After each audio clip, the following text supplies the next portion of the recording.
Hello, and welcome back to Minotaur Hotel. We are here still. Hopefully we'll be out of the hinterland soon. I only say that because of the trouble I'm having with my save files. Because for some reason the post Hinterlands 3 saves are all fine. It's weird. I've tested. I don't know what's going on, but it's fine. It's fine. We'll get through this together. The kid froze like a deer in the headlights. At least he'd finally come out with it, sort of. Then I got to pondering if I should do the same, or give him time to form his words like an adult. Sorry. Nothing to be sorry about, kid. Don't worry about it.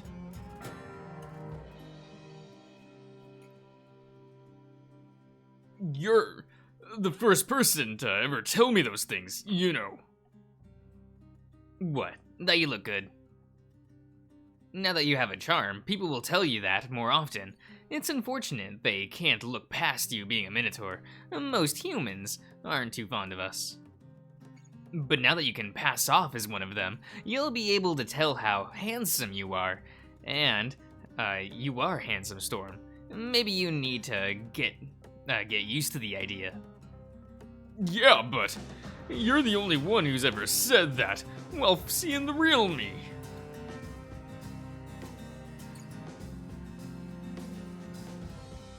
Okay.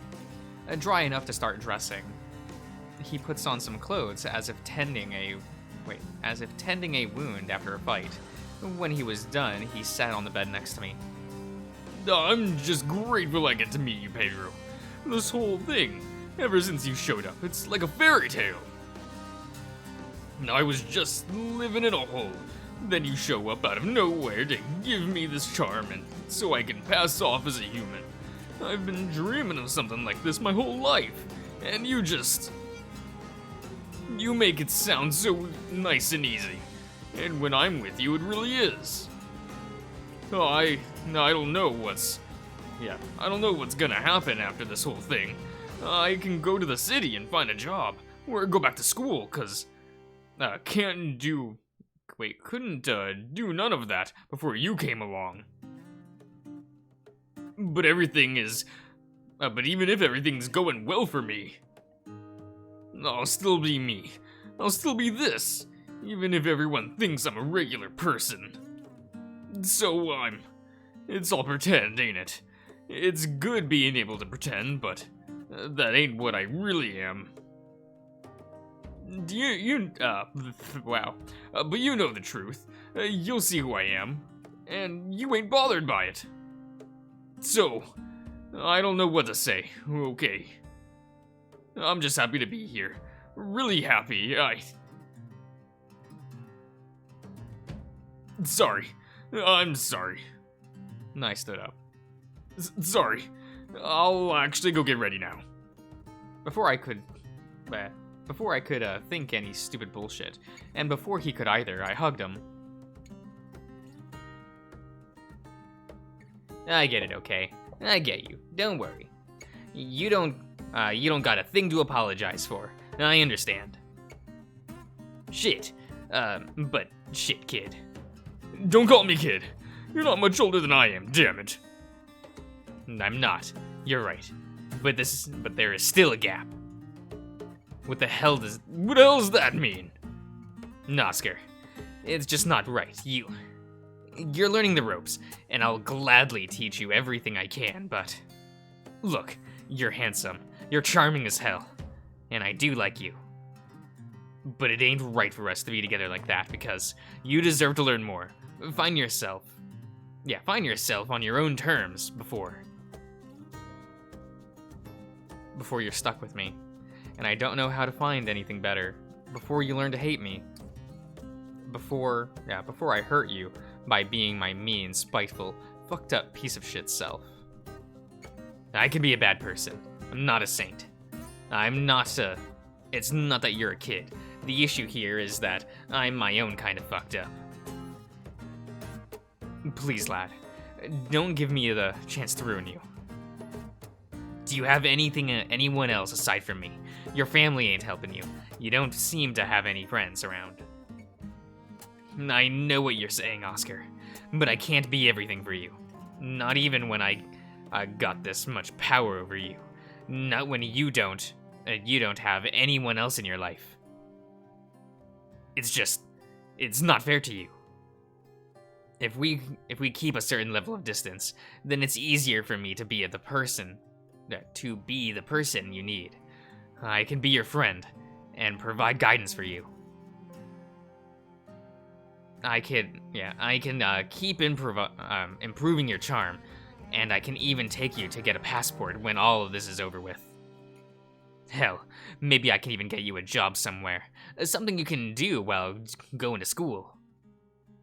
But if we get too close, when I can't promise you any of that, because I'm not nearly as much of an adult as I think I am.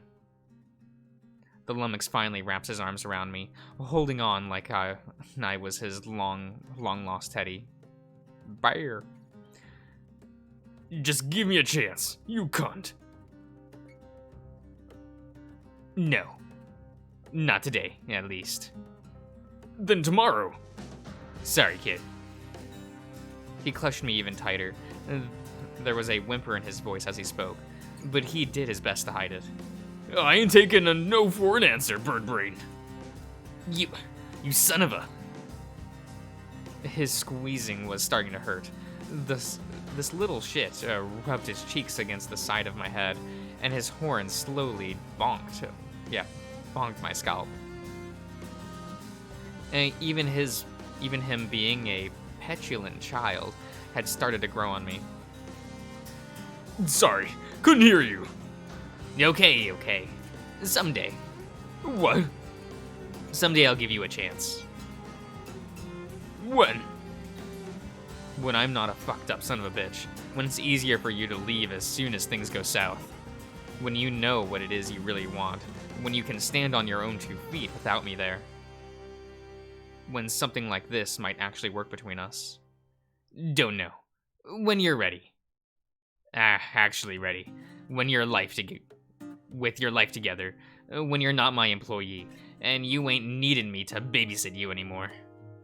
Then, and only then, I'll give you a chance. He moved back to let me get out of the hug, but still held my shoulder in his kneading grip. Oscar looked me in the eyes, real deep, like he was trying to measure something. Finally, he nodded, all earnest enthusiasm. Okay. I can live with that, I guess. Good. I'm not giving you a minute of my time if you're too weak to carry your own damn weight. Like a rowdy pup. Yeah, rowdy pup. Yeah. He pushed me away and put up his dukes. You were just welling up over your crush over me, and now you're back to horseplaying? Christ! Rejecting you really was the right call. I'm not rejecting him. I'm just treating him right.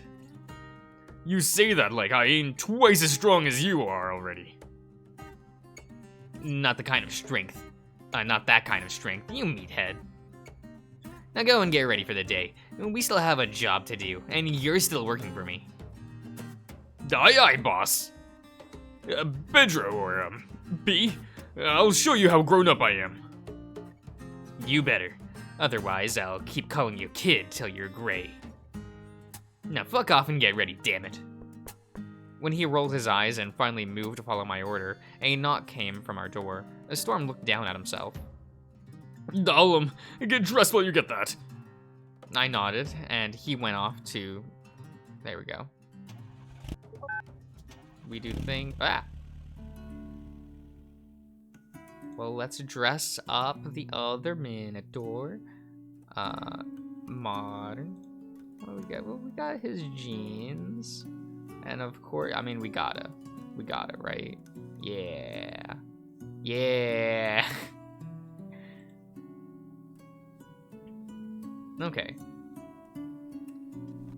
How much of this is, oh yeah, we're skipping this flashback. Let's go, okay. Man, we really go. Well, actually, it's good like this, okay. Let's, what? Ew, she's not even 2D. Yeah. Black and white? How old is this?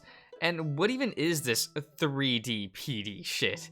I've never seen a non-2D girl in a Japanese movie before.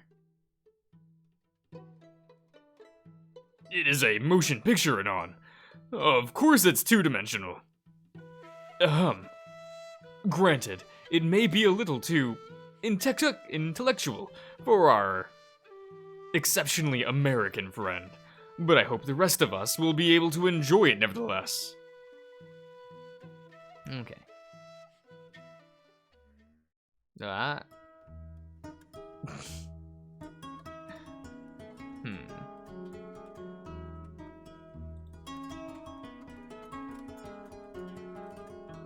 Do we want to do this? I don't know. I think that all looks a little bit over designed for my taste.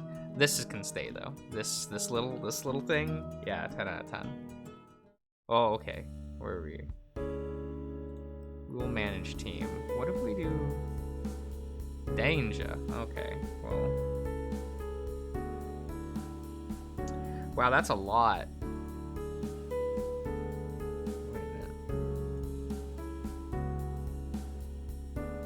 Not just from Asterian's pen.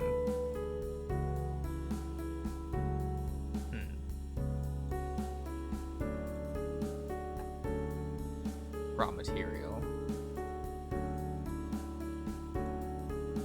What do you do? Memento artifact.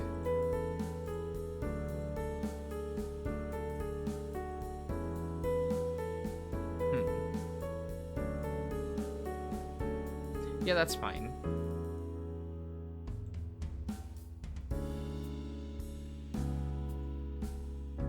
Oh, fuck. Cool.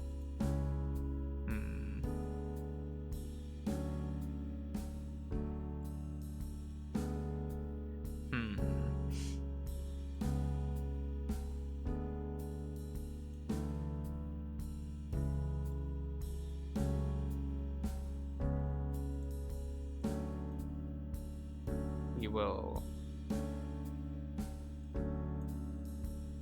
do this.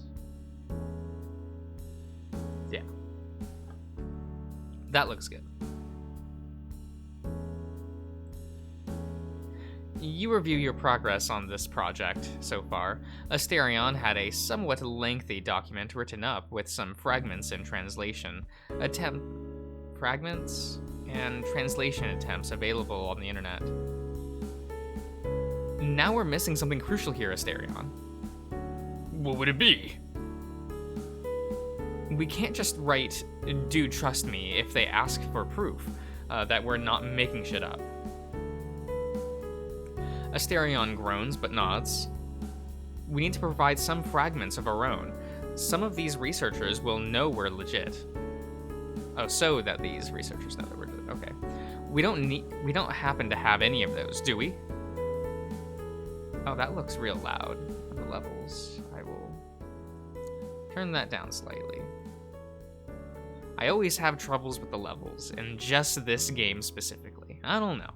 I don't understand. Oh, I believe we might. Are you ready to go down to the 25th floor? We climb down the stairs side by side, passing the ground floor. 25 more floors later, you're standing next to the familiar plague of the featureless wall. Asterion summons the door for you, and in you go. Okay. Ah. No, wait. Add to a lounge? Maybe. Create swimming pool. Wait, we haven't seen... What's his name at the pool, right? Wolf? He should have a scene at the Wolf, right?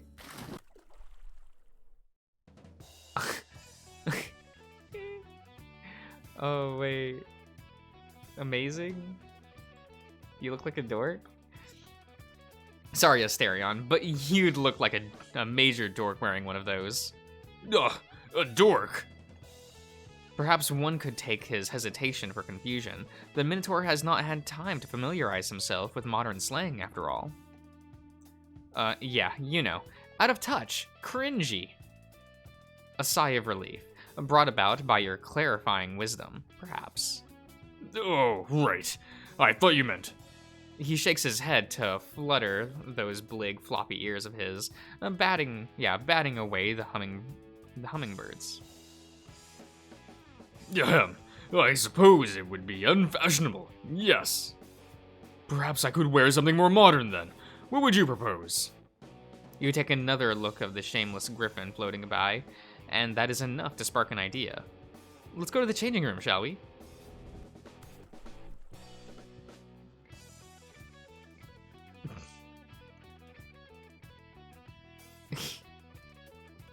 Yeah, if you want a stereo, we'll just watch him swim. I'm not really the most avid swimmer. Yeah.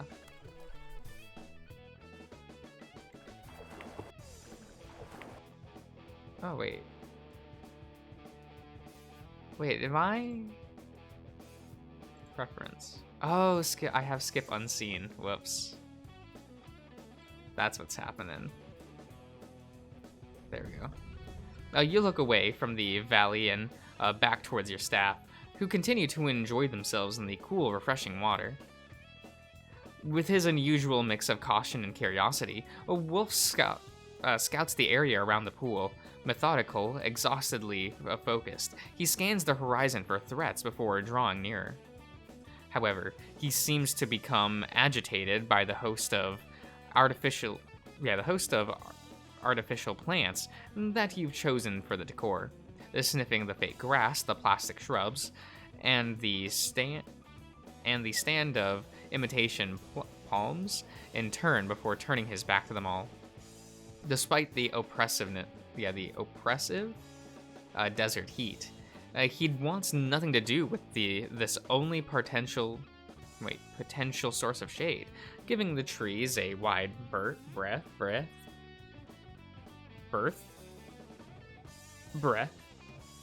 How is this pronounced? Huh? I don't know.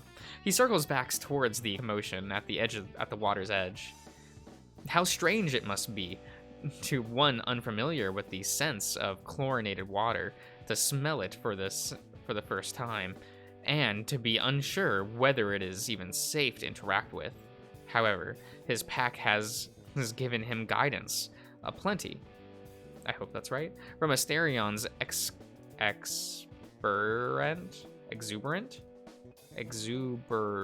yes, displays of aquatic athleticism, to Luke's irreverent squawking and cavorting with the kobolds. The old wolf cannot help but allow his guard to drop. The pool beckons him with like a siren song, and just as the heat forbids him from lingering too long outside in the daylight hours, his chest has already started to heave with the desperate panting of a dog on the verge of overheating. Had he not chosen to take the plunge, you have no doubt that Luke would have taken him inside, or at least asked you to manifest a hose from which he could drink. Thankfully, after a moment's trepidations, yes, he dips his paws into the water, into the shallow end of the pool. At the first wash of liquid relief over his scorched skin, he surges forward into a prodding doggy paddle. Dog go. Dog go. Yes. For their part, the other staff make their way for Wolf's passage, especially as his jaws snap shut in the vicinity. Yes, he swallows as he swims, biting the water surface as though fully expecting it to bite back at him. Once he had crossed the other end of the pool, he climbs out and shakes himself dry before returning his focus to the other swimmers. It would seem your lupine lifeguard has elected to take on the additional shift. Okay. That? What did he ask? Should I change back to my old clothes? Yes. As you wish. Oh, wait a minute.